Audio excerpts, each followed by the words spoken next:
Well, good morning to you. Day's Monday. Weekend's gone. My gosh, it was some rain, wasn't it? My God, Hinton down. We had torrents up here, but it done good. Done all the plants good and everything. Done all good. Now is the weather's feeling warmer. Of course, today is a special day. Well, for us it is anyway. We can get out a bit more and do a bit more and go visiting people and more people can meet and go indoors to eat, which is nice because it wouldn't have been very good over the weekend. You would have to be eating a meal with umbrella over your head. And I hope everybody's all right and stay safe. That's the most important. And just go on quietly. It'll be all right. It'll be all right. Now, I got a little couple of birthday requests here today. There's one here from a dear friend of ours, from all our family, to Jonathan Barnacle. It's his birthday today. Just enjoy yourself, Jonathan, and have a nice day. And the other one is from a Mark Simpson. And both of you got a day off today, and just enjoy. Happy birthday from everybody down here, around here, whatever. So I'm going to do a one today. It's a visit to a fair. Did I ever tell you about the time when we went to the fair? We being me and Feather and the world, and his wife was there. They used to old Nutpole Keith. That's not very far from and when we thought if we got a move on, we could go up after tea. Father nearly choked himself. He clunked his teeth so fast, and the fuss to get him ready, but we set off at last. But if I'd known the trouble I was going to have with Dad, I'd have made him stay to home. What a time I had. We only got inside to get, and he started on his tricks and bought old toffee apples and candy floss and on sticks. I told him he was looking daft and he made himself some sick, but he laughed up like a halfpenny book and offered me a lick. Then he said he'd like to go on a rifle shooting stall. If there was a prize for shooting the chap, Dad would have got 'em all. He nearly shot his eye out and nicked the poor chap's ear. The fella got some nasty and roared, "Clear off out of here. You be nothing but a menace. A kid could do better job." But Father sticked out for his rights and said, "I've paid me my bob, and there's 2 more bullets in this gun." And once more he took aim. Some handsome clone just smashed in sherds. 'Twas a wicked shame. The stole chap grabbed poor Father and shacked him like a rat, and made him fork out 50 bob.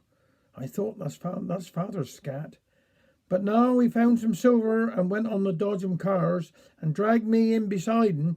That ride made me see stars. He crashed into others, laughed and shouted like a loon, and I began to calculate 'twas the growing of the moon. Then the get thick head grabbed me by the hand and took me on the Noah's Ark when I could hardly stand. I come off that contraption feeling sick and bad and said we'd best be getting home, but no, that didn't suit Dad.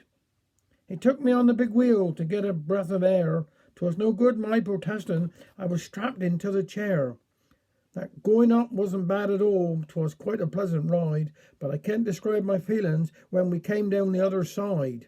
I screamed and banged onto my hat, and Dad just sat and laughed. Then my frock blowed up round my head. There wasn't half a draft. The people waiting for their turn had doubled up with mirth, but I didn't care about nothing except getting back to earth. We stopped and had a little chat with some chaps that Father gnawed. They'd been in to see the boxing and reckoned 'twas a fraud. Now Dad don't like that sort of thing. Give the chap his due.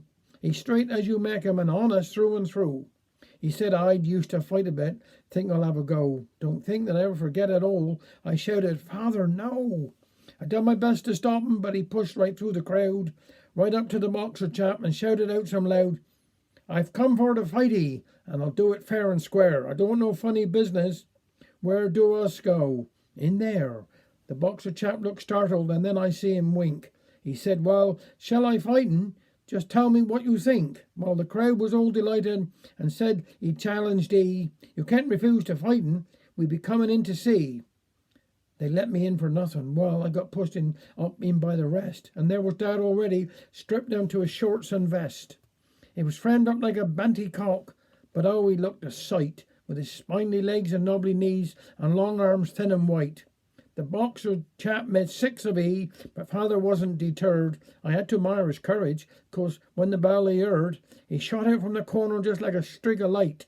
His arms was going like windmills, and he was hitting left and right. The boxer chap put out his hand, and Dad fell on the floor, but he was up again next minute and waited in for more. The boxer chap was grinning, and he made me proper mad. I shouted, "Bashing, father," and the crowd roared, "Come on, Dad," and the boxer chap got careless and looked away a sec. I don't know quite what happened, but he went sprawling on the deck. I think it frightened father. He was staring like a stat. Then some chap started cheering and passed around the hat.